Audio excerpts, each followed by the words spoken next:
All right, good afternoon, everybody. We're here for our January 16th discussion session. Matt is going to start us off with a discussion about the downtown streetlights. Thank you, Mayor. So we're covering two lighting items today. One is a repeat of some things we've discussed before, but this item is a new item, and it's regarding the recent observations we've had completed on our CBD streetscape lights. Is it okay if I control it now?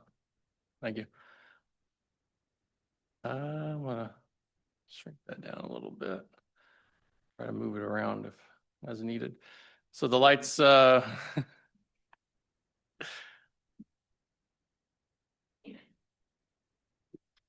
what we refer to as the CBD Central Business District streetscape lights. There are different varieties you will see listed here. We refer to them basically as singles, duals, quads, and then the Cobra head, which is a decorative, taller pole. But the singles, dual, quads just refer to the number of lights that are held on each structure. They have slightly different varying heights, kind of from left to right, shortest to tallest. These were installed over many years, starting in early 1995. Sternberg is the manufacturer of these lights. The original lights that were installed in the mid-90s was part of what you have referred to as streetscape, which is more components than just lights.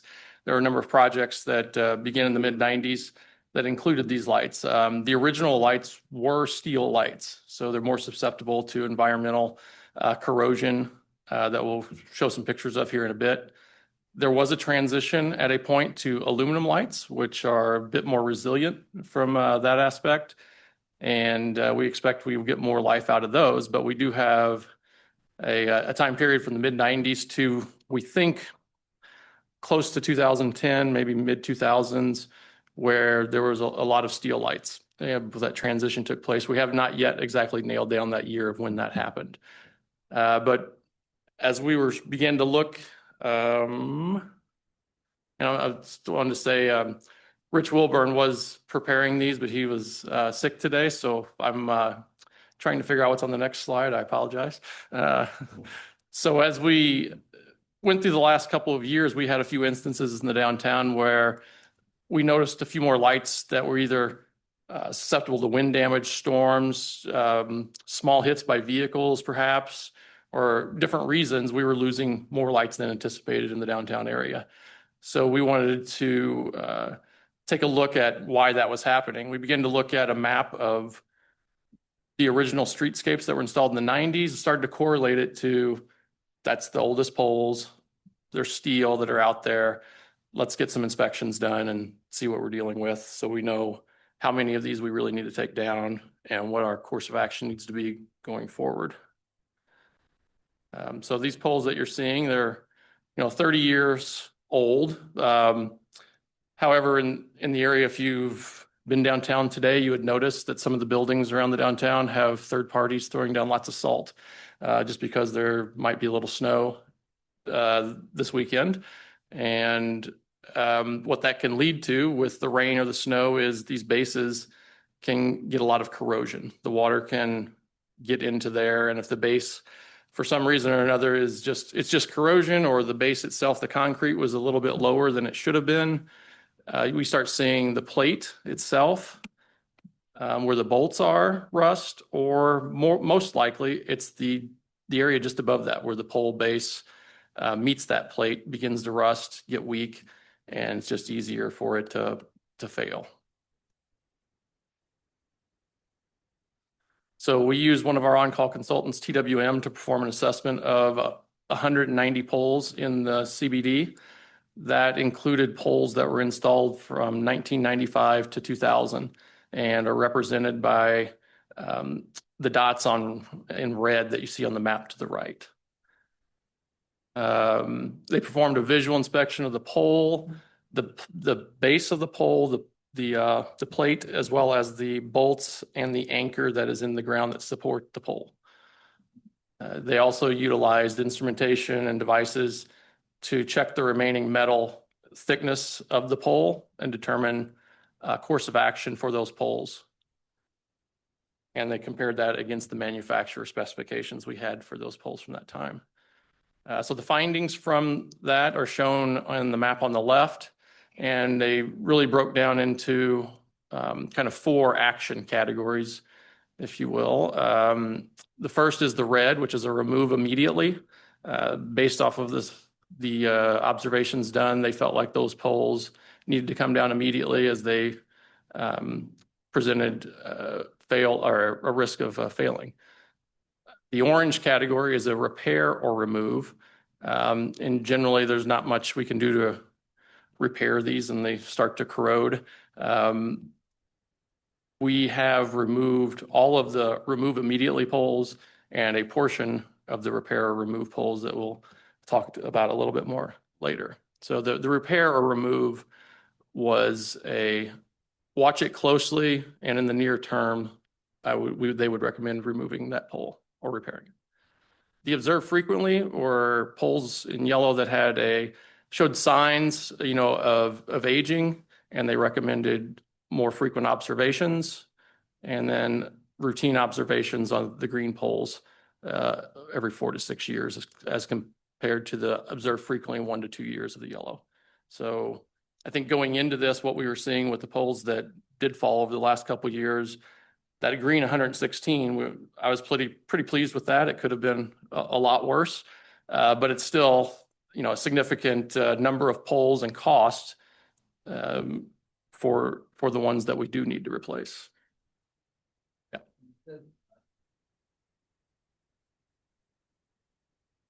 Thanks. For the ones that say none not observed, did we thought we have them and they weren't there? Or I'm just trying to understand, if none were there, how would we look for them? Yeah. So in the 2 major things where those come into play are existing construction projects, as well as poles that had maybe fallen previously that we had removed. So you'll notice on the Forsyth curve there was some streetscape work going on where there's a concentration. Those were removed as part of that construction project. From the time we asked them to do these observations until the time they completed them, those poles went away as part of that project. So some things are just naturally renewing themselves through redevelopment. That'd be an example. So as I mentioned, the poles that were the red poles for immediate removal, those have been complete. The additional 16, I think we probably have about half of those complete at this point, if I recall. And then that's the breakdown of the 22 poles for additional inspections in the coming years, and then 116 less frequently. So the breakdown on cost, when we look at back to this, it's kind of drawing attention. It's not a per pole detail, but if you look at the bottom right, there's a breakdown of the condition of the pole, the base plate of the pole, the anchors of the base, or the foundation itself. So there's some instances where the repair cost is removal of the existing pole, rebuild the base, reinstallation of the existing pole. So that's a lower cost item. But when we would do that, we would retrofit it with LED lights just to bring it up to standard. But the pole itself is a pretty substantial cost. They can range anywhere from $7,500 to $12,000 just for the pole assembly. So when we can reutilize those, we will. So the cost we have shown here accounts for those different conditions, whether it be the base that needs replaced, both, or just the pole. What's not reflected in this $473,000, that does include a contingency amount in there, just in case we find more poles or bases needed to be replaced. But we do have 8 poles that are in a varying condition, meaning there's not a concern visually from looking at them, but a couple of them look brand new and a couple of them, and the rest look in very good condition, but we would need to get an inspection done. But we have those at the, well, it's really just a construction site now. We're a municipal maintenance facility that we could potentially reuse. That could be a savings of approximately $60,000, just a quick calculation, if we are able to reuse those. Mentioned the Bates replacements. Yeah, and that includes all the different light types. I think we only have one of the Cobra head style, but yeah, that's kind of the breakdown on the cost. So our next steps, we want to look at the next phase of installation that took place from 2001 to 2005. There's significantly less poles there, about a third of what there was in phase one. So the potential is even less for more failures, hopefully. And we could be getting into that zone where we transition to aluminum. It was a stepped approach. I think when they first went to aluminum, it was only the singles and the duals. The quad still needed to be steel to support the weight structure of the additional lights, but then they were able to transition that at some point to aluminum, is my understanding. So with those 65, we'll be proposing a project in the future to do inspections on those, but I think the 190 we inspected was approximately $110,000, just for order of magnitude idea. And then we'll identify how we're going to continue these evaluations in future years based off of the recommendations from the engineer. With that, I think that was all I had on that update at this time. Is there any questions I could answer? Have any? Yeah, I guess never working with light poles before, I'm surprised that 30 years is the lifetime of a pole. And and I understand the salt and automobiles hitting them and things like that. When you talk about reusing the pole itself with that cost savings, how much more life is left in that pole if you're putting it back up? So we would look at each location and identify whether that concrete base was below ground, because if that was below ground, whether it settled over time or the sidewalk rised around it, that base held water, and that salt would drain into there and hold. So that would artificially age that pole, where if it's draining away, it wouldn't. So we'd look at those bases, and it may be a situation where we are just going to re-pour a base because we don't want to put a new pole up on a base that's okay, and then it's sunk and it's going to fail. The mounting bracket's going to fail on the base, and then we have a brand new pole that fell over. So I talked my way out of your question. I'm sorry. I guess I'm surprised. What is, that was a good answer, because the problem is really the corrosion and everything at the base of the pole that Yes. leads to a lot of this. As we look at new lighting, what type of life expectancy expect for a pole? I don't imagine it's going to be significantly longer than that. Just what it experiences in the downtown, it's much different than the residential areas. I mean, I'm sure some residential areas put light amounts of salt down on sidewalks, generally not nowhere near what you'd see around here. There's a lot that it comes from the roadway, as well as primarily from just third parties that place it down, but to protect the sidewalk, because that's something they're required to do by ordinance when it gets slick. But yeah, 30 years, it could go longer. We've got some out there that are obviously in the green and are going longer, and we expect more in aggregate, but you're going to have some failures, I think, still sooner like this. We are targeting 30 to 50 years with these type of lights. Can you go back to the prior slide? I was at so the phase one is like is that just the 36? 20 or 38 or whatever, 22 plus 6, whatever the numbers was, less than 40. Actually, all 100. You remove and replace? Yeah, so all 190 that are in red there were evaluated, Right. and that 6 of those were identified at this point for needing action in the near term or immediately. Yeah, so on the next slide, the next one. Okay. Replacement cost for phase one, is that 36 or 190 or some other number? 36. Okay. Yeah. That's what I thought. And that's like the infrastructure, the material and the labor.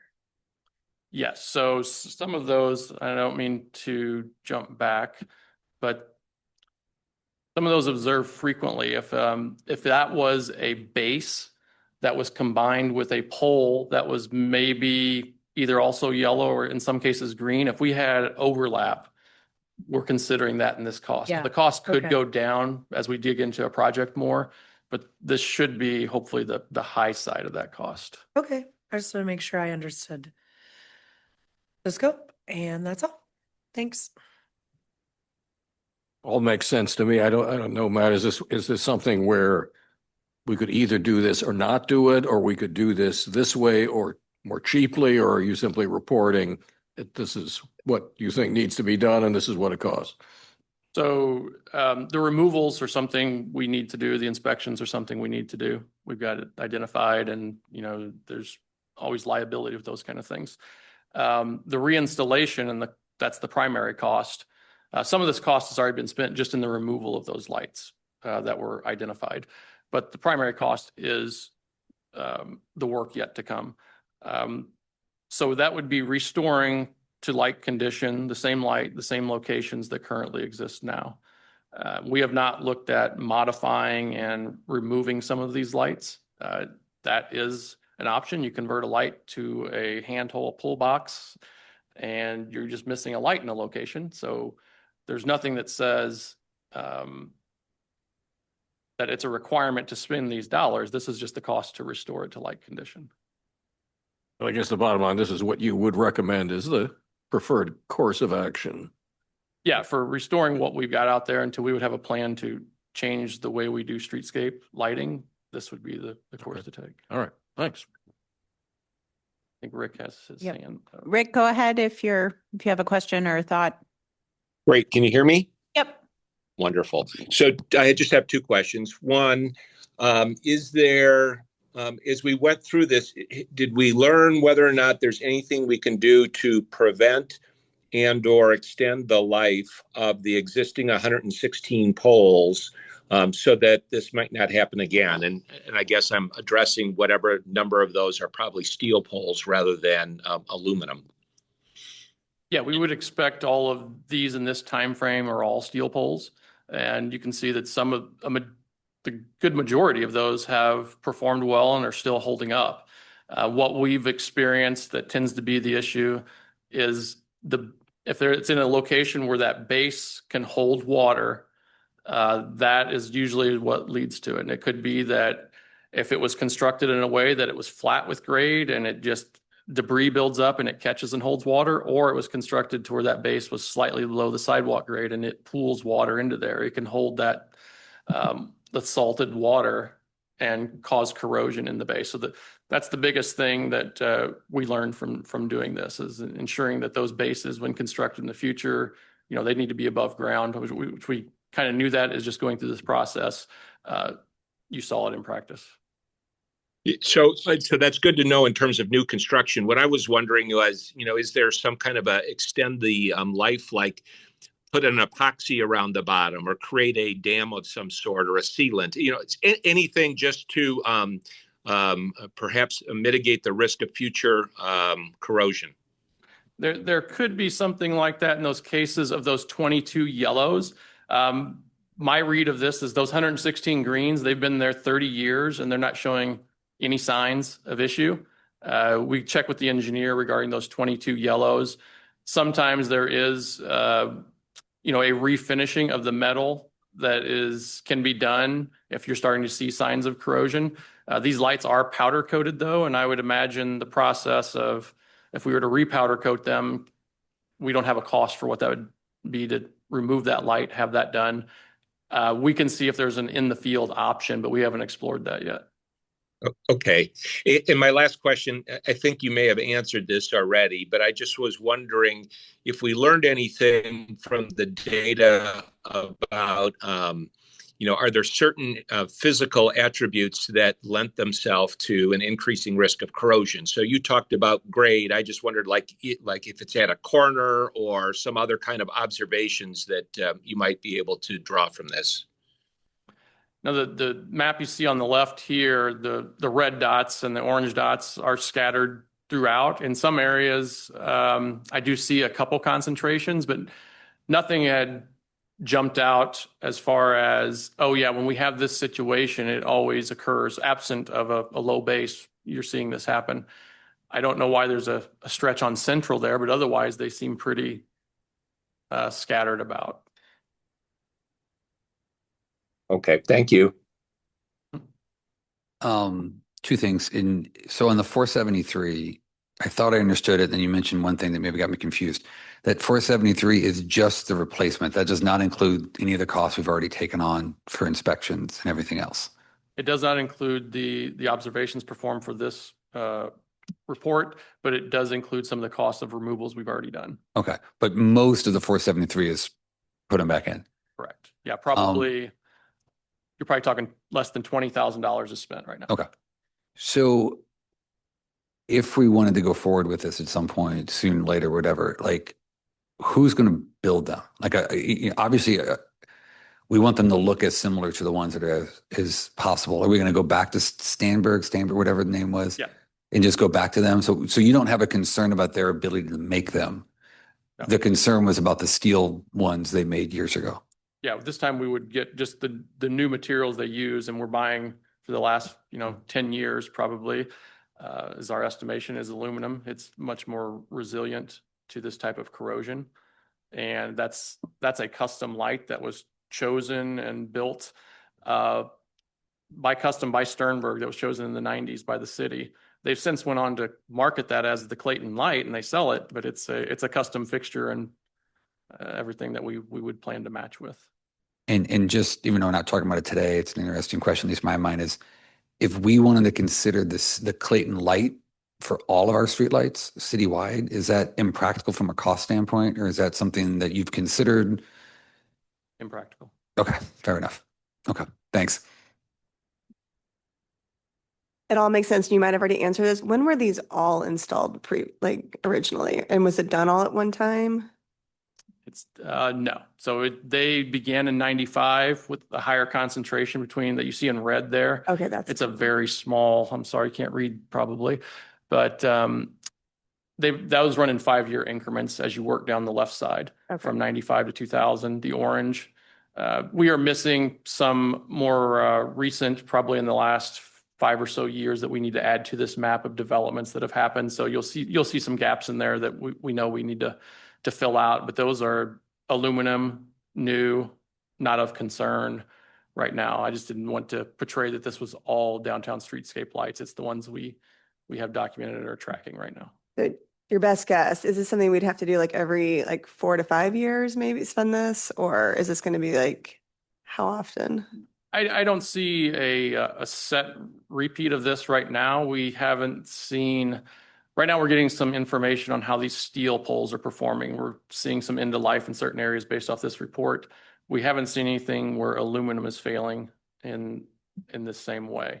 So we expect it to be further or longer, but don't know when that might happen yet. So we'll continue to do inspections. And as we get into doing inspections, probably 2-3 years out on those, we'll hit the zone where aluminum poles were installed. Okay. And we'll get an idea in a similar report of how many we're looking at and how it tracks compared to steel. So at this point, I wouldn't say there's a yearly or every 2 or 3 year plan that's going to mimic this. Okay. This is just a catch up. We have not done this kind of analysis since these were installed. So in the last 30 years, we've done this once. Okay. Thank you. Do we, Matt or David, either way, how did they pay for all of them when they were installed? Because as I'm looking at the red, it looks like there's a lot of them were installed around the same time. I guess, where did the money come from? Was it just general fund money? Did they capitalize that? Like, because I'm thinking to the point where if all these are going to start expiring about the same time, like, how do we pay for a larger replacement of these that we know is coming? Yeah, so David nor I were here at the time, but from what I understand, the streetscape began as an initiative by the city, and there were capital projects pursued that some used federal grant money to pursue the projects, and then they became a requirement of developments. So as a site were to come in and disturb, the curb, develop the site, they're required to meet streetscape standards. So that still happens today. That includes the sidewalk, the brick banding, the lights, the crosswalks, a variety of things like that.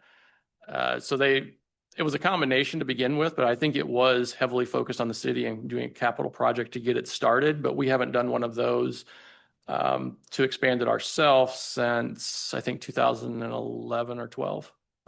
Yeah, looking at the date on it, I would imagine it was part of that last cycle with the downtown streets when the streetscape started. Could have been. Because we're Yeah. right at that 21 Yeah. year mark when we started redoing everything downtown. So this would have been the previous cycle where they probably utilized, like Matt said, some federal funding to get that done. Just another quick question. Would it be a good idea then to maybe get parts for like 5 other light fixtures just to have in the next 4 or 5 years to, if another one comes down or something? I don't know if Like pricing, maintaining stock? right? Yes, we do, and that's why we have the 8 poles right now Okay, at the garage. We would need to piece together the assemblies for the lights, and finding those is a bit of a challenge right now. We've got them somewhere. They're just not living in their normal place. But we do maintain stock for some of these type of items, yeah. okay. But if you're using all your stock for this, do we have? Oh, we don't have near this much. We would maintain a couple of each variety of pole and Oh, the okay. heads. So it wouldn't be a large amount of stocked. The assembly on the left is about $8,000. As you move to the third one, it becomes about 14. And then I forget what the Cobra head is. It's slightly less, but it's a lot of money to tie up to set. But we do keep the luminaires and parts up top, as well as a couple poles of each if we can. So, I'm just kind of pulling it together. So we're essentially replacing what needs to be replaced without looking at whether we want to change the entire streetscape of downtown, right? This is just to keep up with what's there and to have it in reserve, and that will take us forward into the future. As you do the poles, are you able, obviously it's not shielded lighting, they're not taller poles or anything, but are you able to make the lights as efficient as, are you changing the actual, technology of, Yeah, and lights are? I think I understand your question. We have been doing that as they expire now. So these were high pressure sodium lights that were installed in the 90s. As those have gone out and we have replaced them with LEDs, those are more energy efficient. We're using retrofit kits, and we do use a cutoff assembly. So that's not the same as a dark sky, but it does not shine light up, but the globe on it is a diffuser. Keep the same So value.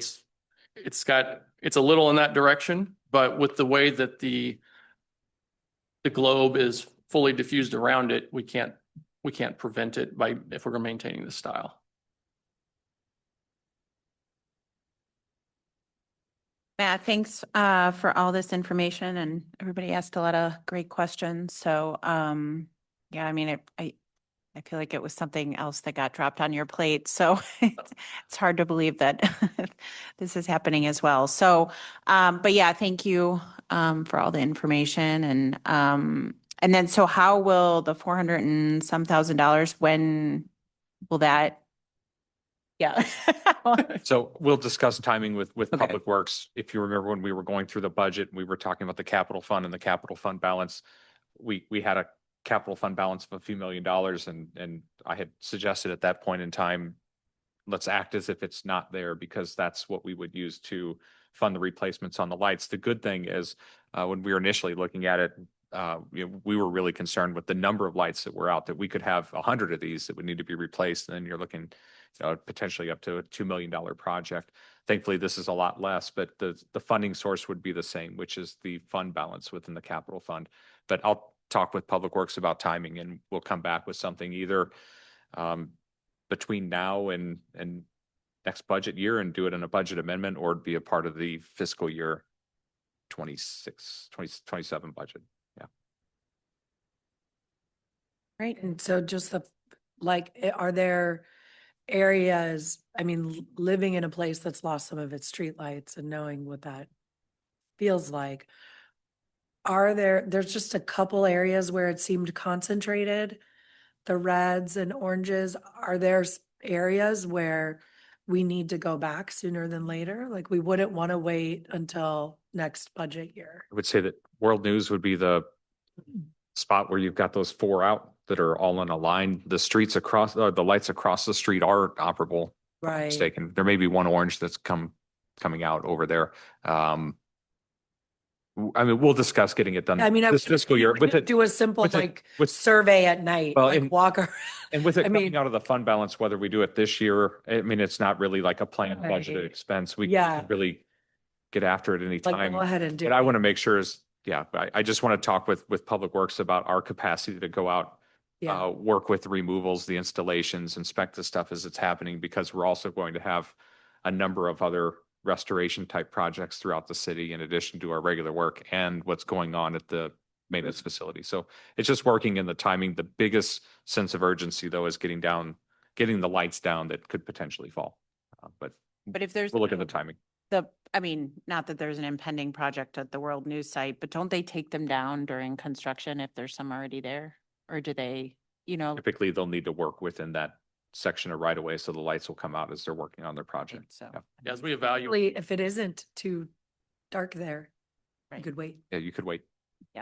as we evaluate those projects, we consider any potential pending developments and then use of what we have in stock. If we identify any gaps we need to fill in the meantime. Sounds good. All right. If there's nothing else, I think, Matt, you want to move to the next item?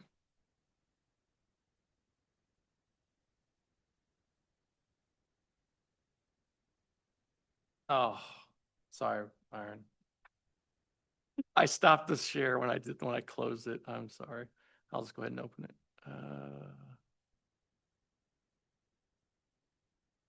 Like a lot more serious than it really was, Matt. He did a lot of clicking to get to that, and I've never ran that seat, so I'm not sure what else he needs to do. Like beaten down by technology. Yeah. But it's clear. I think it's not being Right, right. shared. Yeah. Thank you, Myron.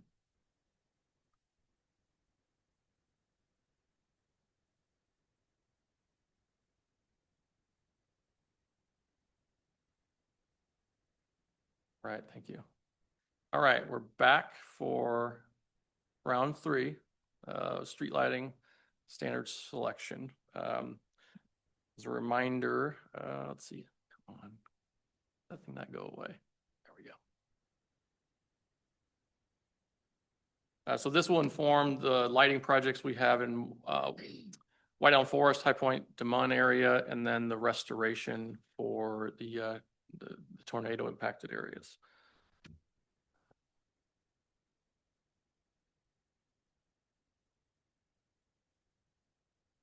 What works? Cruise through these. This is a repeat of last time, but just an idea of what we've got where throughout the city, different subdivisions, kind of a breakdown of all the different poles. Picture that it's always good to have for reference. We'll come back to, I'm sure, but how it breaks down into the different subdivisions and the look.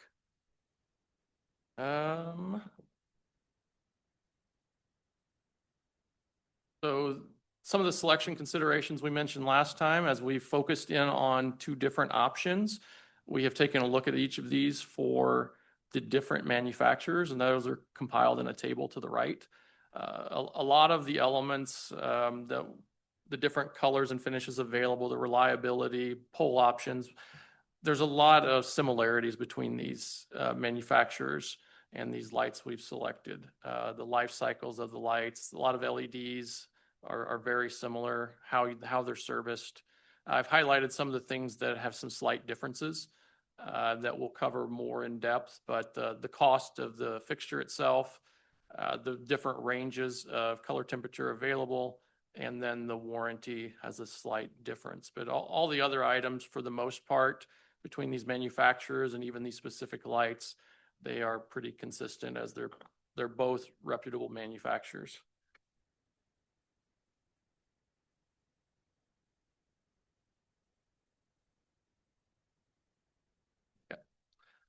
Reminder here, this is the Sternberg family called the Euro.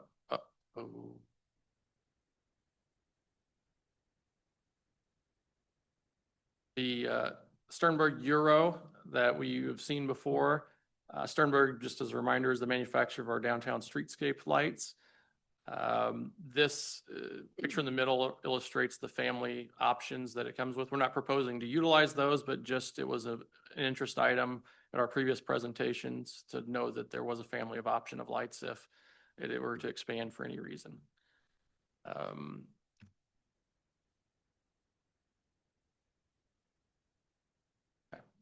So following our last presentation on this. We took some of the feedback based on what we heard from the pole and the base itself. We went back and got more refined pricing on those. From the base, we heard, something decorative that kind of maybe matches with the existing look we got out there, but nothing overly ornate and expensive. So the luminaire itself, we got refined pricing on that and the poles. You'll see between these two options, there was some confusion on the initial prices of the poles and the bases. In some cases, the base is a singular add-on. In other cases, it's the base and the pole. So we've refined those numbers to give a more accurate representation. So here, the Euro light itself, the fixture is $2,500. We are proposing to go with a 5-inch round pole, which is very similar to what we have in most of the subdivisions now, that has fluting. So it's like the picture on the right where it says 550, as well as the one with the base. A smooth pole is an option, and there is some savings if you were to go to that. But what we've priced out here, based off of the feedback we received last time, is a fluted pole that doesn't taper, and then some slight base adornment. This results in overall a 15-foot high structure in the end, which matches for the most part what we have in the residential areas. And just so that I'm clear, and maybe everybody else already is, but so it would be the fluting on the middle one. So the one, I guess, on my, yes. And then what would the base look like for that? It would basically be this pole. It has fluting here up top, Yeah. and then the base at the bottom. So the bottom would be basically what that looks like That's on the right. right side. Okay. Yeah. So that pole itself with the fluting is $2,500. The base itself is $1,275. And then the luminaire that goes on top is $2,500. This, when we're looking at these lights, these are just the components. We did not include at this point the price of the concrete base, because it would be same for both poles. So, but there is additional cost for that. That's probably in the $3,000 per pole range, just for reference. What is $3,000? The concrete base that goes below Okay. ground to support either of these options. Got it. And so that would be in addition. So that would be added, that cost would be added on every pole we put in. Yeah. Okay. And Matt, how much, and I know it's not an exact, but in terms of having to run the conduit, how do we think of a price per pole for the conduit? Because I know we've got to dig down and replace the one that's there and put it into a conduit and run the wire. How do we think about the additional cost per pole of that piece? It's not really a cost per pole. It's a cost per area and linear foot of roadway. Okay. Part of it, there could be some nuance based off of the lights selected and how they're placed in the roadway. I don't see much difference between these two poles. For the most part, the conduit runs, the boring, all that circuitry is going to be the same between these two options. Okay. And are you looking at less light poles than what we have now on average? We're using what we're using, or we basically replace like for like, or one for one? I would say you're 1 for 1 leaning towards more poles, because some of our weaknesses in some areas is the distribution of light. We have some areas that are high intensity, but it fades off quickly. So we might have a light to meet illumination standards that's a little less powerful, doesn't fade off as quickly, but may result in one more pole per block or something. Okay. But would you clarify that? Because I thought when we talked about the poles being taller, you take fewer poles.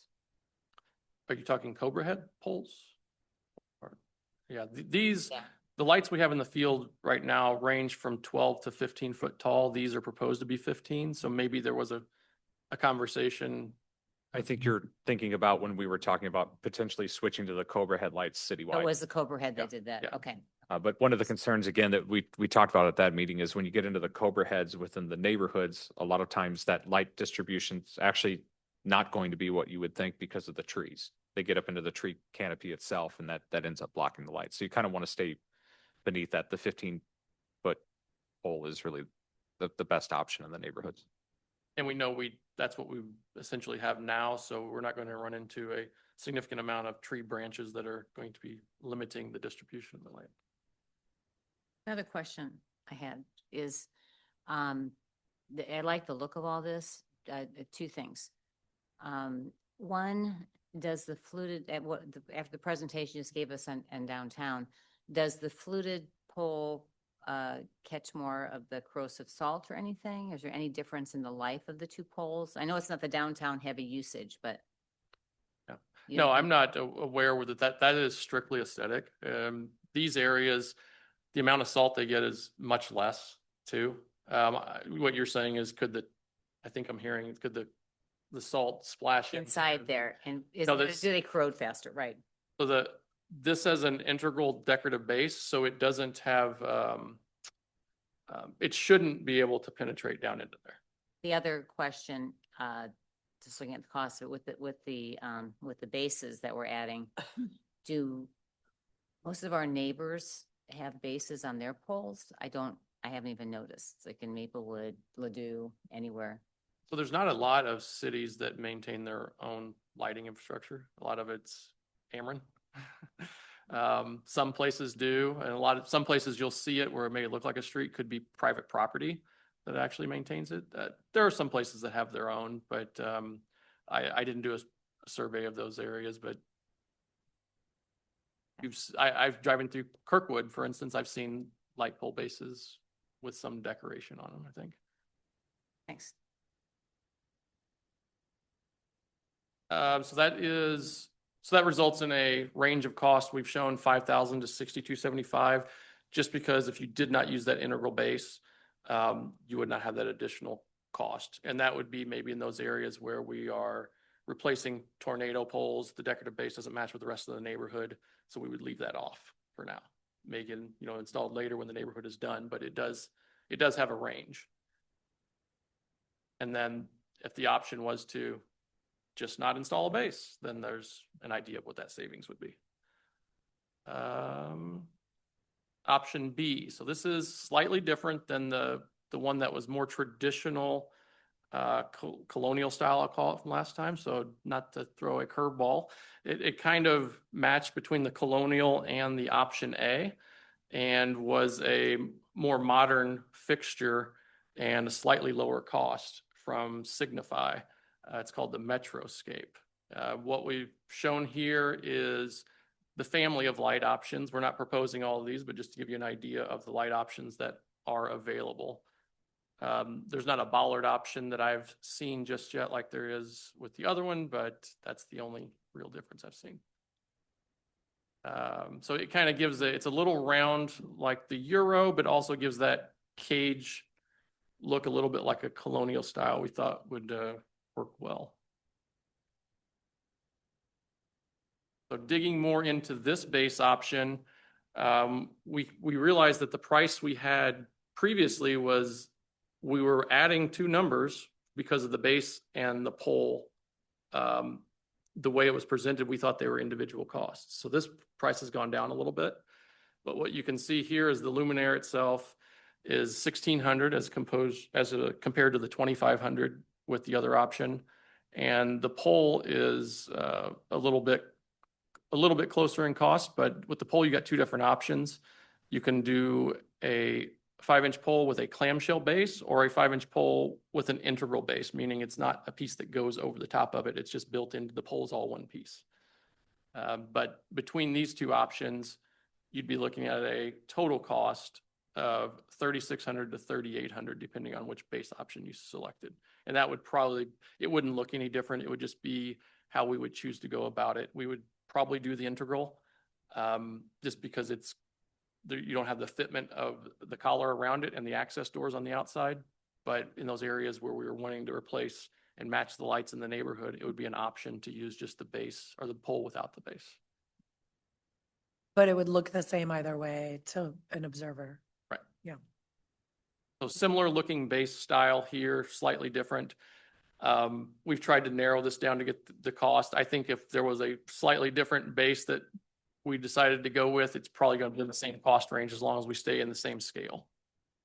I mean, Matt, that's pretty significant. Do you have any understanding as to why it is that significant? I mean, you've said to us already that they're pretty much identical for a lot of different reasons. Didn't this have a longer warranty too? I mean, Yeah.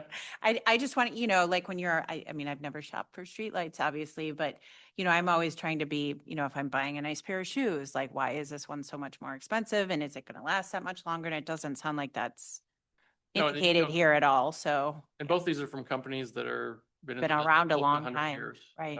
So we did drop off one of the other options that was fairly new for this round. And because this was a slightly lower cost that kind of competed on that end. And we just wanted to give the two options. But yeah, this is a little bit lower cost. And when you think about it in the aggregate across the city, it adds up. Matt, the one other thing I remember that was different was the lighting, The lumens. the lumens. Thank you. Yeah. I mean, I don't know how many lumens we're looking to have per light, but can you talk about whether we should be even factoring in that the Signify has a lower lumen amount than the Stanberg one? If you go back to the, Was 2,700 to 5,000 range of lumens, Oh, and this one was color. 2,200 to 4,000 We'll Yeah. run all of these at what, or whatever. 2,800 to 3?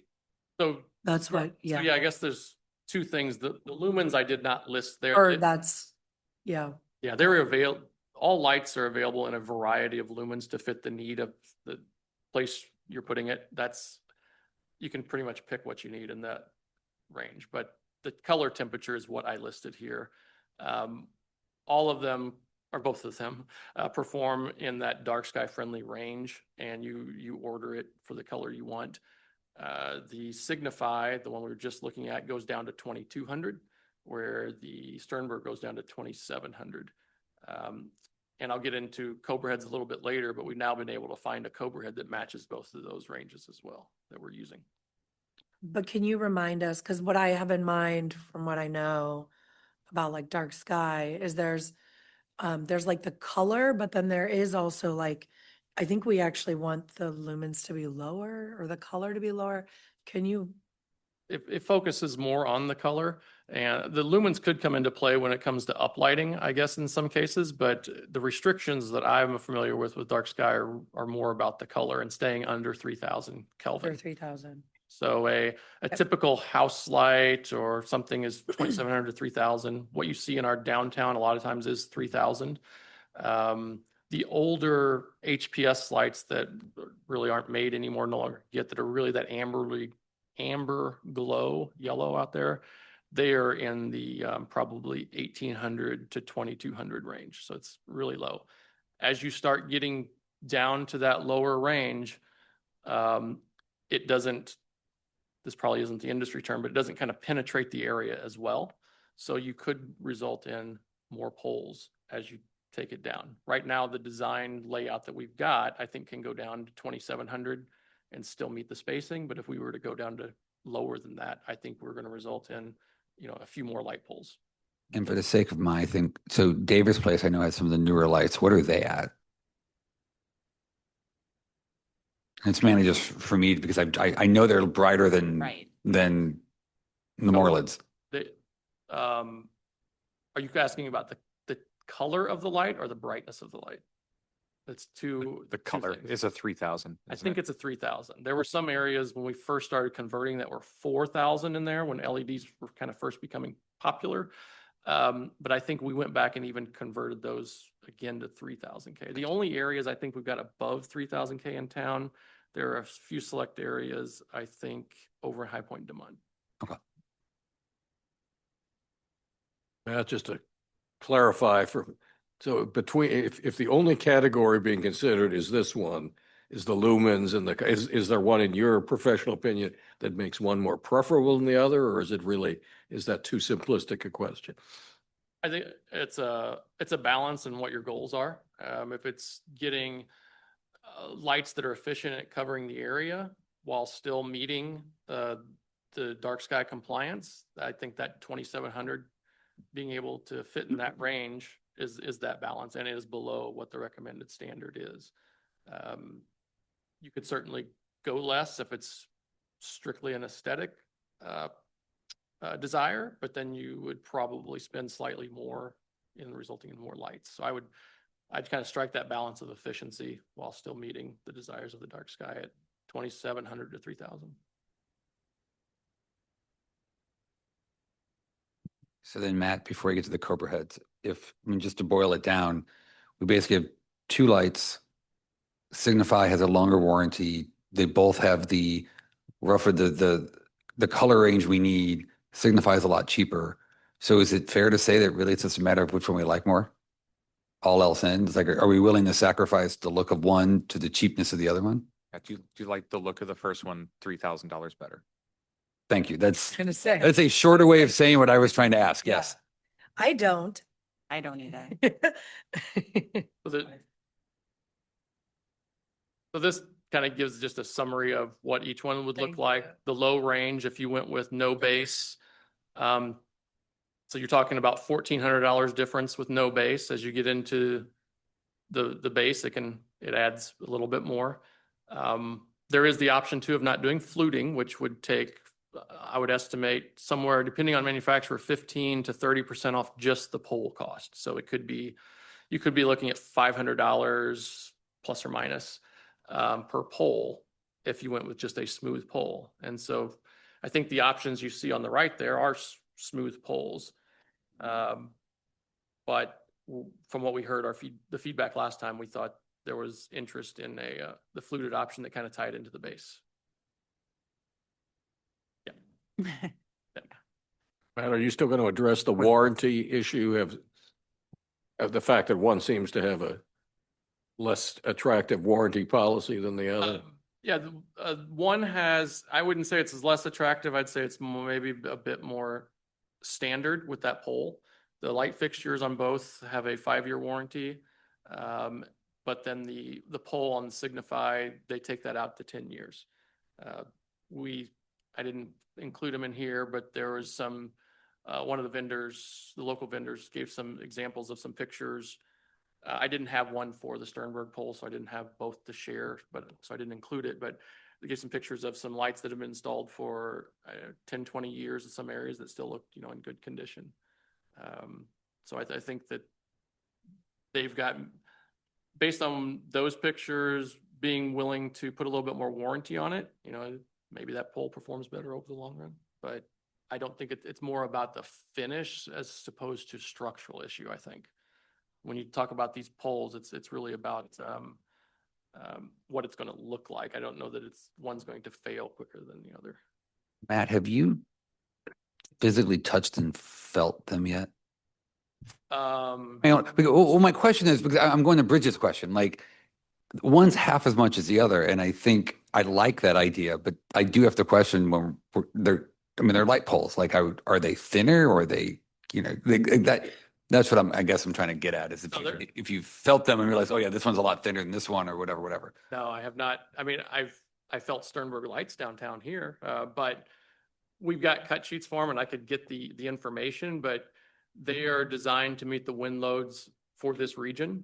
Okay. So I don't suspect that, if you're a manufacturer, you could over engineer it and put more steel, makes it heavier and more expensive, but I assume you're going to try to compete and make money, but they're both designed to fit the wind loads we'd expect to experience. Thanks. I vote for option B.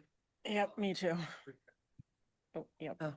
Oh, yep. Rick, do you want to make a comment? Yes. So my preference is, I think in sync with everyone else's, cheaper with a better warranty is highly appealing. My caveat is I'd like for us to make sure that we've gotten some kind of references from other users, especially anybody that maybe has, if it's possible, that's had them for more than several years, just to see what their experience is. Really, to get to Jeff's point about we want to make sure that what we're buying is the value we think we're buying. Okay. Susan or Kami or Gary, do you guys have any? Yeah, option B sounds great. It all looks good, and I go either way on the fluting. Yeah. I like the savings of a product with longer warranty and. If I had to put it in my backyard, I would go with A, but since it's for the city and concerned about the city's budget, I'll go with B.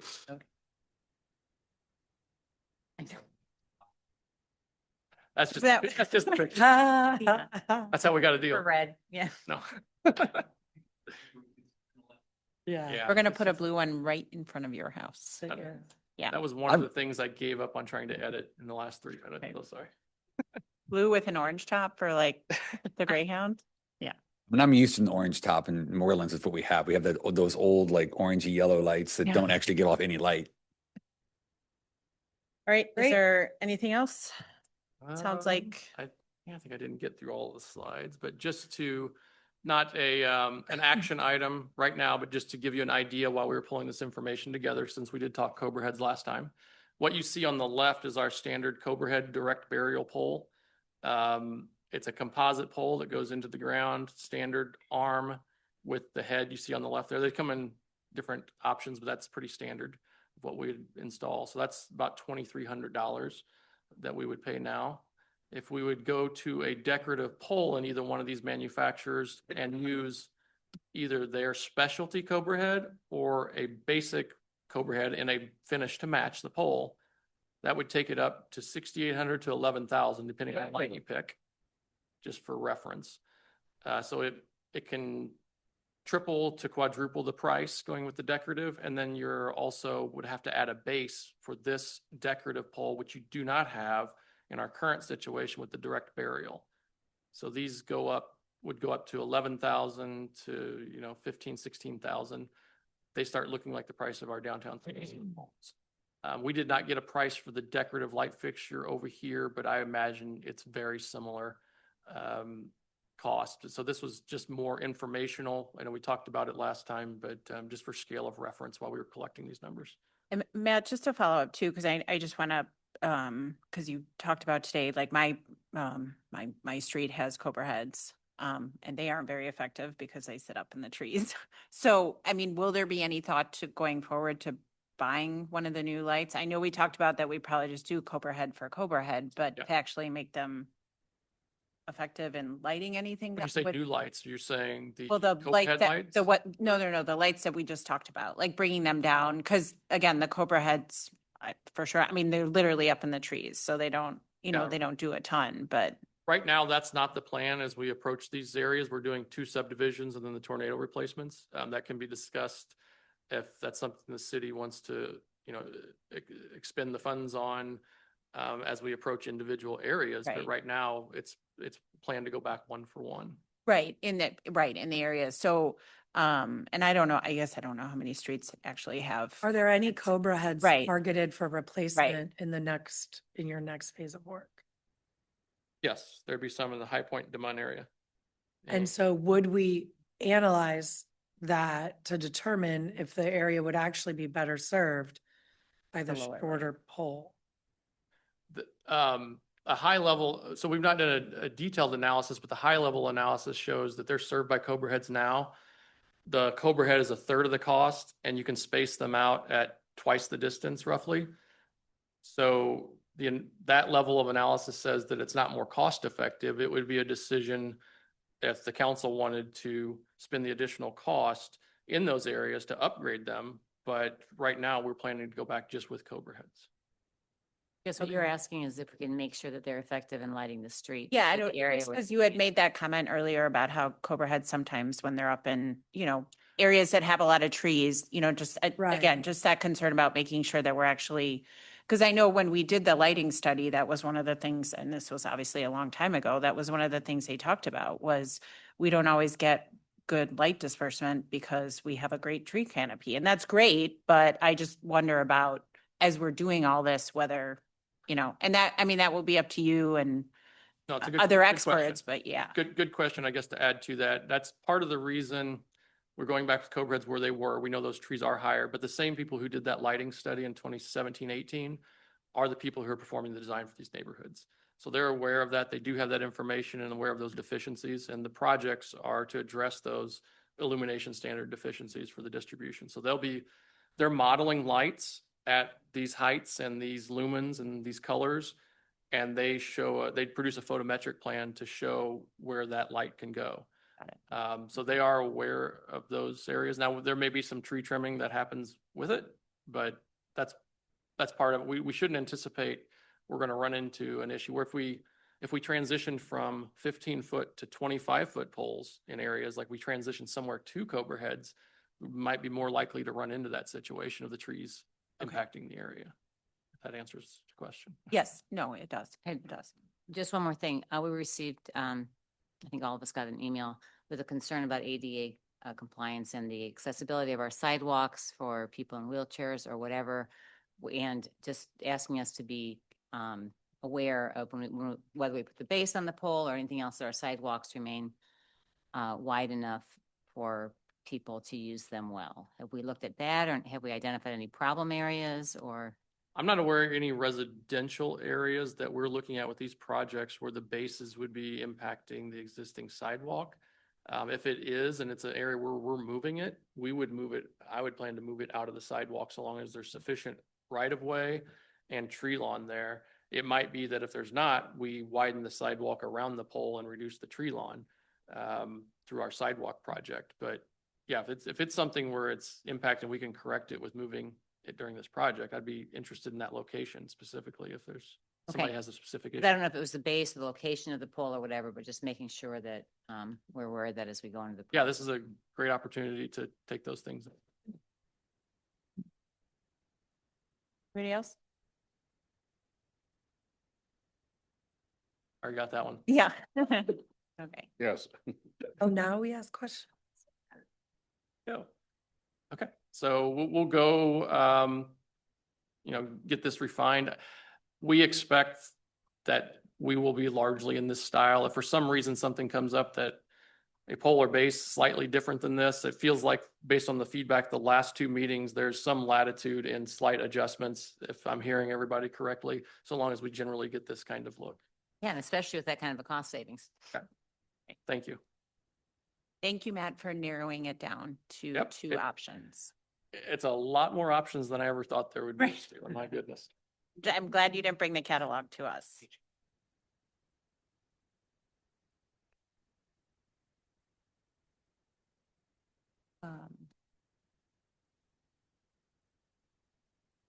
Um, Yes, she'll need to read it, but we'll need to do a roll call first so that we can vote on anything, correct? We didn't take a roll call at the beginning because it's a work session. So. Yep. Yeah, so June will take a quick roll call, and then Councilmember Waldman will read the executive session. Councilmember Buse, Here? Councilmember Patel, Here. Councilmember Fader, Here. Councilmember Hummel, Here. Councilmember York, Here. Councilmember Waldman, Here. Mayor McAndrew, Here. City Manager Gibson.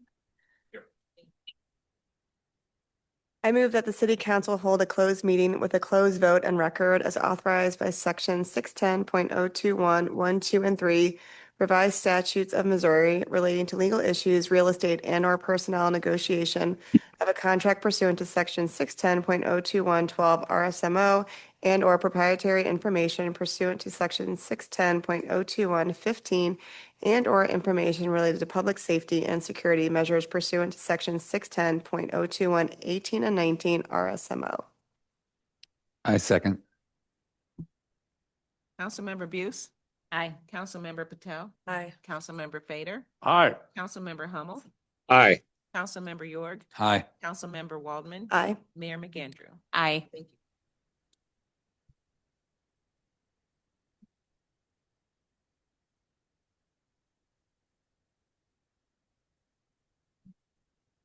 All right, Rick, if you want to switch to your other link there, we'll get things changed around here in the chambers. Okay, will do.